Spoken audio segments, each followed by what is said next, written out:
the Floor Show. Trader Scott Bauer and Jeff Mullenkamp of Mullenkamp and Company. Scott, these are really impressive gains for any month, let alone January. Do they continue? Liz, this is unbelievable, actually. And I think the key to what's going to happen, not just next week, February, but even for the rest of the quarter, is what's going to happen Friday. Yes, we've got these, massive earnings reports over the next couple of days. Apple, Amazon, Alphabet, the like Meta, the like. We've got Powell and the Fed tomorrow. Friday jobs number, though. And I think that we've got to be a little bit careful here. Maybe the market's gotten a little bit ahead of this jobs number on Friday. And if, the number comes in above expectations, which are for a gain of 187,000, I think we could get a pretty steep sell-off. Now, when I say steep sell-off, I'm not talking 5, 7, 8%, but I think we could see a very sharp pullback here because, boy, there's been so much news recently that investors are buying into about inflation cooling, growth easing, the Fed, possibly taking their foot off the gas here.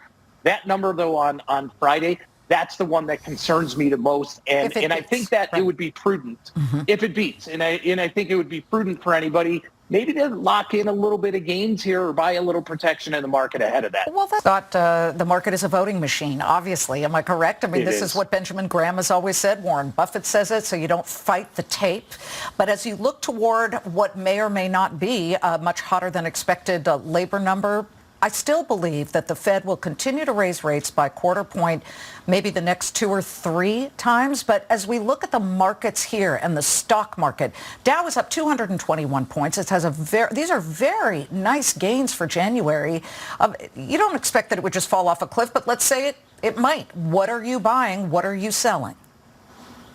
So I am getting out of all my tech holdings prior to that number on Friday. And I actually am in a few with earnings coming up this week that I'm going to hold through earnings, but I'm going to get out before Friday. If we do get a decline, Liz, there are companies like Apple, like Alphabet, even in Amazon, that if they fall off, let's say 5% from here, 7% from here, I am absolutely going to reload. Those are the companies that I really want to be in. But I'm very concerned about Friday. And listen, if the number doesn't beat and the market continues to go higher, that's great. And if I miss that opportunity, I'll have another chance to reload somewhere down the line. So I'm a little bit cautious, but those are the names specifically that on any 5, 7% pullback, I am absolutely diving in head first again.